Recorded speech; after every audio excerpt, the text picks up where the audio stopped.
Good morning, friends. It is Thursday, April 15th, 2021.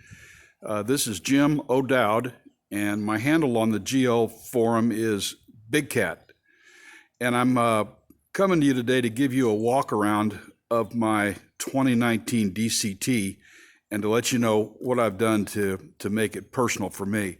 I should start off with, I didn't intend to buy this bike. I had a perfectly good F6B 2015 F6B that I just dearly loved, but I made the mistake of riding this bike, this DCT, and I didn't expect it to happen, but I fell in love with it right off the bat. It's just smooth as butter, and it's very easy to handle, and it's fast, and there's nothing about it that I don't love.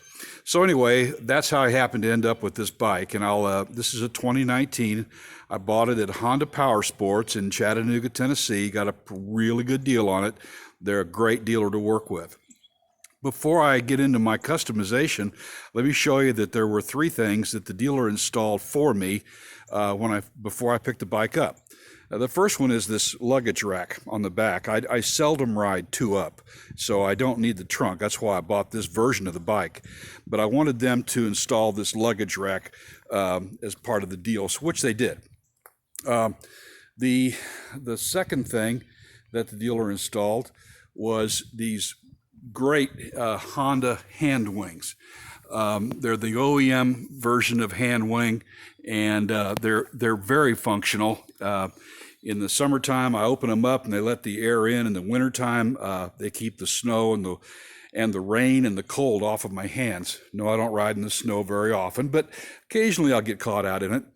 And then the last thing the dealer installed were these the Honda fog lights, which are very useful and make me easy to see from when I got the bike on. So that's what the dealer did. Now let me tell you what I did. Let me start with probably the most basic but most important thing, and that's the saddle. I replaced the seat immediately before even riding the bike, and this is an ultimate mid-rider seat. They also have the tall boy, which I have had before, but I did not get it this time. I'm 6 feet tall and 225 pounds. I don't really think I need the tall boy, and it required me to pull my handlebars back, which I did not want to do this time. Bottom line of it all is that this seat has turned out to be really perfect for me. It's really comfortable, long rides, no problem, and I love the backrest. It's a great seat. Okay, moving on. While we're talking about the seat, I did replace the rider pegs with these gold strike pegs, and they're adjustable, and so I've got them in the forward-most position, which gives me the least amount of knee bend, again making for a comfortable ride. And while we're talking about the comfort of the ride, let's don't forget these Rivco pegs, highway pegs. I've had these before. I went right back to them because they're very functional. The deal on these is they're comfortable, they look good, they're quality built, and I highly recommend them. I did use the Mico pegs before. There's nothing more comfortable than a Mico peg, but they do drag in the corners, and I think may have hurt me on a couple of wrecks. So these are doing the job just great. And I might also point out that I painted the actual mounting bracket the same color as the bike to kind of blend in and not stand out so much. So there's that. Let's see, what else have I done? Guys, don't forget to replace or to add on your grip puppies. These things are very inexpensive foam rubber grip pads, and they make the grip a little bit larger, a little more comfortable. So they're great. Next, you can't see this, but I can explain it. Under the seat is a PC8 fuse block that allows me to plug in eight things. This is available on the net through Eastern Beaver is what it's called. And I've used them on all my bikes, and they're really cool. So whenever I add a Farkle, like for example, this adaptive radar detector. It needs power, so I run that back down to the PC8. So that's one thing I'll show you is the adaptive radar detector, and right here is the visual alert. I'll power it up in a moment so you can see how it works.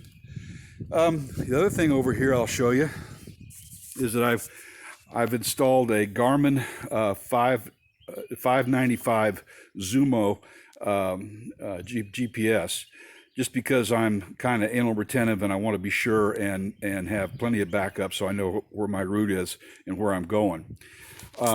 Over here on top of my instrument cluster is my controller for my heated gear, which is just super useful and handy right there.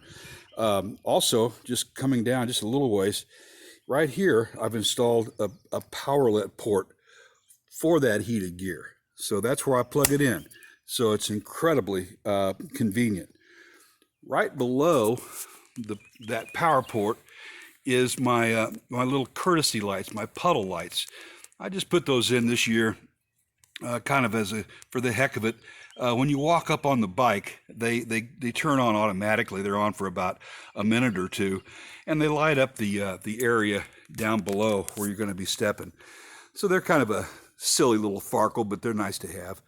And then I think probably one of the last things I did, just finished this, is I added this SAE plug in my side panel there for my air compressor, or if you want to plug in a battery tender, whatever. Very useful. Now, perhaps last but not least, no, we're not done yet. I got these Hopnell saddlebag organizers, and these saddlebags are not all that big to begin with. You're not going to be able to put a helmet in them, but I wanted to get the most I could out of them, so I got these organizers, and I think that helps. And then this thing here, this bin that you see, is actually a magazine holder, and ordered it off the net, and I put all my stuff in there. I've got some sticky stuff on the bottom, double-sided tape to hold it in place, and so that's that. Okay, now I want to fire the bike up and show you some of the other work I've done on it, lighting wise, etc. So let's turn it on and let's power it up. First off, I did install the modulating headlights. Now, let me tell you, guys, I don't know how you feel about these things, but I think they're about the most nothing going out there. However, if you pull up behind somebody on the highway and they refuse to get over, you fire these things up and they're going to see you, and they're most likely going to get over. Bottom line of it is, I use these things very infrequently, but when I need them, they're worth having. So and they're very easy to install. So there's that. The rest of my work has been done in the rear of the bike. So let me hook this up to the brake lever and show you what happens. I think it's really important on these bikes that you have plenty of conspicuity when you put your brake on.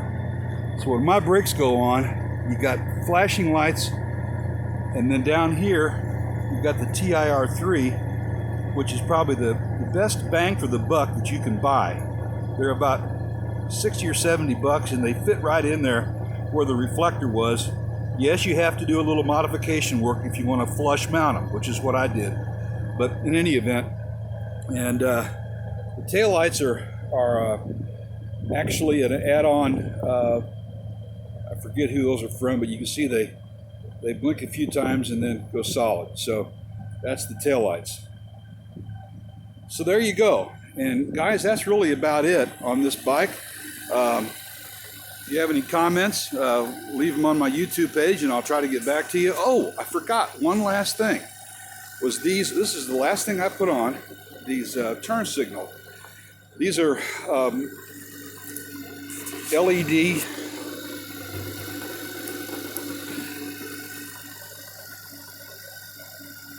sequential turn signals. I got them from Wing Stuff. So pretty easy install there. And again, kind of increases your conspicuity and makes you a little bit easier to see. So that is it for today. Thanks for watching. And again, leave me any comments and I'll try to get back to them. Thank you. Bye.